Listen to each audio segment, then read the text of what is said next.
ఆప్కి అదాలత్లో film star Irfan గారి మీదున్న తర్వాత ఆరోపణ ఈయన అప్రోచ్ నెగటివ్ గా ఉంటుంది. ఇర్ఫాన్, ఇది నిజమేనా? బాంబేలో మీకు ఉద్యోగం లేనప్పుడు, మీకు నచ్చిన ఉద్యోగం దొరకనప్పుడు మీరు అంతా ప్యాక్ చేసుకుని మళ్ళీ మీ ఇంటికి వెళ్ళిపోవడానికి రెడీ అయ్యారని విన్నాను. యాక్చువల్గా నాకు బోరింగ్ అనిపించింది. ఇక భరించలేనంత బోరింగ్ అనిపించింది.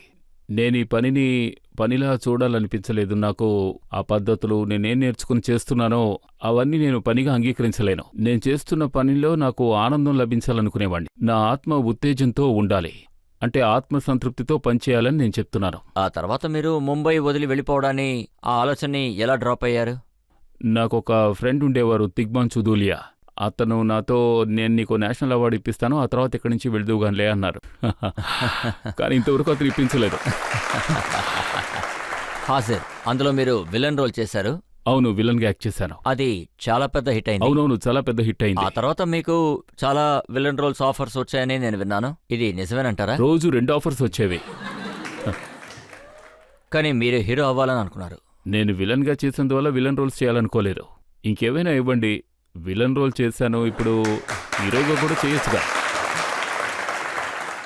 దీన్నే నేను అంటున్నాను, ఇది నెగటివ్ అప్రోచ్. అంటే విలన్ అయిన తర్వాత మీరు హీరో అవ్వడానికే ఇష్టపడ్డారు కాదంటారా? నిజమే. యాక్చువల్లీ ఆ అప్రోచ్ నెగటివ్ అనేది నిజమే. అది చివరికి నన్ను నేనే క్రిటిసైజ్ చేసినంత వరకు వచ్చింది. మక్బూల్ సినిమాలో మీరు చాలా సంతోషించారు, అందులో మీరు హీరోగా చేశారు కదా? అవునవును, నేనెంతో సంతోషపడ్డాను. అది ఎంతో మంచి సినిమా, నా మనసుకు బాగా నచ్చింది కూడాను. ఎప్పుడైనా మీకు అనిపించిందా, అంటే ఇలాంటి ఒక మొహం పెట్టుకుని నేను అసలు హీరో అవ్వగలనా లేదా అని?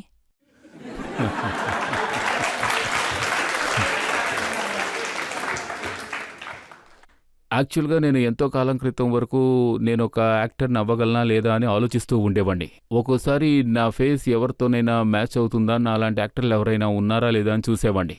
ఆ తర్వాత ఎలాంటి మొహాలుంటే హీరోలు అవుతారు అని నన్ను నేనే కన్విన్స్ చేసుకునేవాడిని. మ్యాక్సిమం సూపర్ స్టార్స్గా ఉన్నవాళ్ళెవరూ గుడ్ లుకింగ్ అని నాకు అనిపించడం లేదు. అది నాకు ఒక కాన్ఫిడెన్స్ ఇచ్చింది. రాజేష్ ఖన్నా గారు కానివ్వండి, అమితాబ్ బచ్చన్ గారు కానివ్వండి, దిలీప్ కుమార్ గారు కానివ్వండి. అంటే నేను వాళ్లతో నన్ను కంపేర్ చేసుకోవడం లేదు, కానీ ఉన్న పాసిబిలిటీస్ గురించి చెప్తున్నాను. జనం ఎప్పుడూ ఒక మనిషిలో ఉన్న పర్సనాలిటీని చూస్తారని నేను నమ్ముతున్నాను, వాళ్ళ లుక్స్ని కాదు. అవును, ఇది అన్కన్వెన్షనల్. పాన్ సింగ్ తోమరే మిమ్మల్ని చాలా పెద్ద హిట్ సూపర్ స్టార్గా మార్చింది కదా? అవును, పాన్ సింగ్ ఆత్మ తిరుగుతూ ఉన్నంత వరకు దేశం ఆయనకి న్యాయం చెయ్యనే లేదు. దేశంలో ఉన్న సిస్టమ్ ఆయనకి న్యాయం చెయ్యలేదు.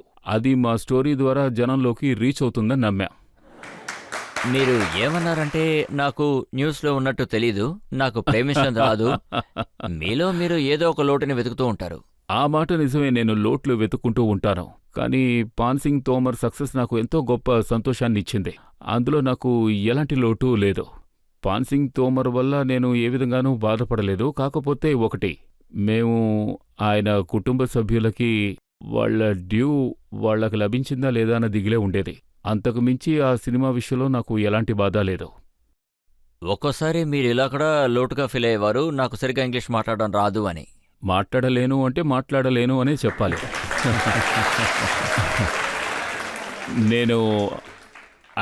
నేను అంత పాపులర్ అవ్వలేదనే చెప్పాలి. ముంబైలో నేను ఎంతో స్ట్రగుల్ అవుతూ ఉండేవాడిని. నా చుట్టూ ఉన్నవాళ్ళు చెప్తూ ఉండేవారు, అంటే if you want to break in you should try to learn English, look like English class, you should look like హెరిట్.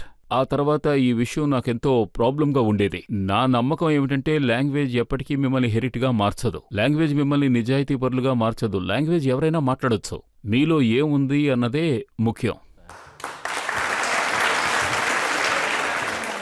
కానీ ఇర్ఫాన్, ఏ ఒక యాక్టర్ అయితే ఇంగ్లీష్ సరిగ్గా మాట్లాడలేడో, ఏ యాక్టర్ మోహం అయితే సరిగ్గా లేదని అనుకున్నారో, ఆయన హాలీవుడ్కి వెళ్ళి హీరోగా చేశారు. యాక్చువల్గా మొహమే కారణం. హాలీవుడ్కి నా మొహం ఎంతో బాగా నచ్చింది.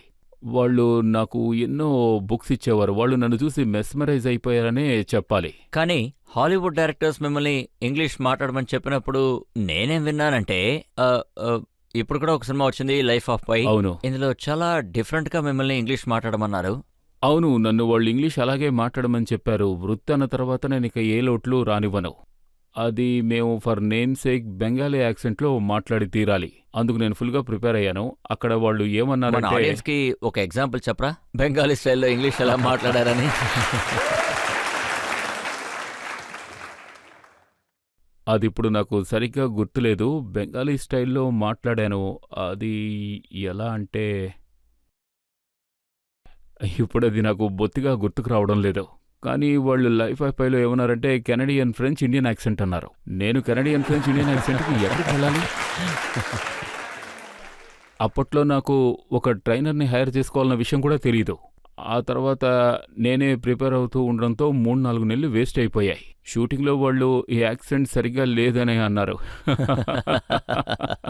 ఆ తర్వాత వాళ్ళు మీరు నార్మల్ యాక్సెంట్లో మాట్లాడండి అన్నారు. అప్పుడు చేంజ్ చేసుకోవాల్సి వచ్చింది. తర్వాత అమేజింగ్ స్పైడర్ మ్యాన్ లో అది ఆ సినిమాలో కూడా ఇంగ్లీష్ యాక్సెంటే మాట్లాడాను. ఆ సినిమాలో వాళ్ళు ఏ యాక్సెంటు అడగలేదు, ఎందుకంటే అందులో నేను ఒక ఇండియన్గా యాక్ట్ చేశాను. కానీ అమెరికన్ యాక్సెంట్ అవసరమైంది. మన ప్రజలందరూ కూడా ఏం తెలుసుకోవాలనుకుంటున్నారంటే ఇంగ్లీష్ రాకపోయినా అమెరికన్ యాక్సెంట్లో ఎలా మాట్లాడొచ్చు అని. ఈ మధ్య ఎన్నో ఇన్స్టిట్యూట్స్లో నేర్పిస్తూ ఉన్నారు కదా. ఇప్పుడు నైట్ సర్వీసెస్ కూడా వచ్చాయి, ఫోన్లో మాట్లాడుతున్నారు. Call Call centres. centers. Call centres.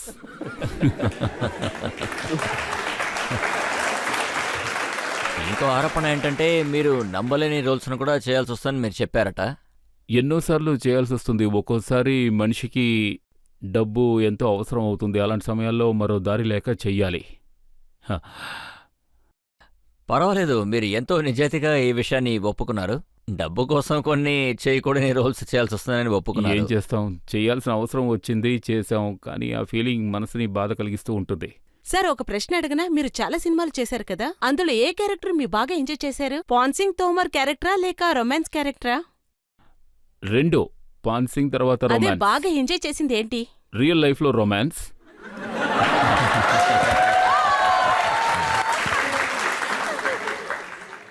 ఆ తర్వాత సినిమాలో పాన్ సింగ్. మీన్స్ రొమాంటింగ్ ఎక్కువ? అవును, చూడండి, రొమాన్స్ ఎలాంటి విషయం అంటే రొమాన్స్ మన ఈ ఈ భూమి మీద మనం పుట్టాం. ఈ జీవితంలో చేదు అనుభవాలు ఎదురవుతుంటాయి. కౌంటర్ చేయడానికి రొమాన్స్ చాలా అవసరం. రొమాన్స్ మనకి ఎంతో శక్తినిస్తుంది ఈ చేదు అనుభవాలతో పోరాడడానికి. Thank you sir. కానీ ఇది నిజమేనా? సినిమాలో ఇంటిమేట్ సీన్స్ చేయాలంటే మీరు చాలా ఇబ్బంది పడేవారట. నా ఆలోచన ఒకటే, ఎదురుగా యాక్ట్ చేసిన పార్ట్నర్కి ప్రాబ్లం అనిపించకూడదు, వారి మొహంలో చేంజెస్ ఏమీ ఉండకూడదు. ఆ విషయమే ఆలోచించేవాడిని. ఒకవేళ నా ఎదురుగా ఉన్న పార్ట్నర్ కంఫర్టబుల్గా ఉంటే నాకు ఏ ప్రాబ్లం ఉండదు. నేనేం విన్నానంటే హాలీవుడ్లో డైరెక్టర్స్కి మీరు ఇలా సజెస్ట్ చేశారు, ఇండియాలో ఇంటిమేట్ సీన్స్ అన్ని కూడా బట్టలు వేసుకునే చేస్తారని.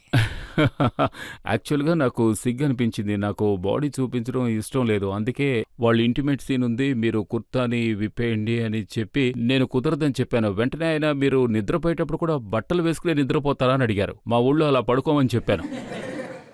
మేం బట్టలు వేసుకునే పడుకుంటామని చెప్పాను. కానీ వాళ్ళ దేశంలో ఏమిటంటే మీరు ఒంటరిగా పడుకున్నా సరే, ఎవరితో అన్నా పడుకున్నా సరే బట్టలన్నీ విప్పేసి పడుకోవాలి. వాళ్ళు అలాగే పడుకుంటారట. నేనేం చెప్పానంటే ఇది ఇండియా, నేను చేసేది ఇండియన్ క్యారెక్టర్, వాళ్ళు ఎలా ఉంటారో నేను అలాగే ఉంటాను. నేను కుర్తా వేసుకునే పడుకున్నాను.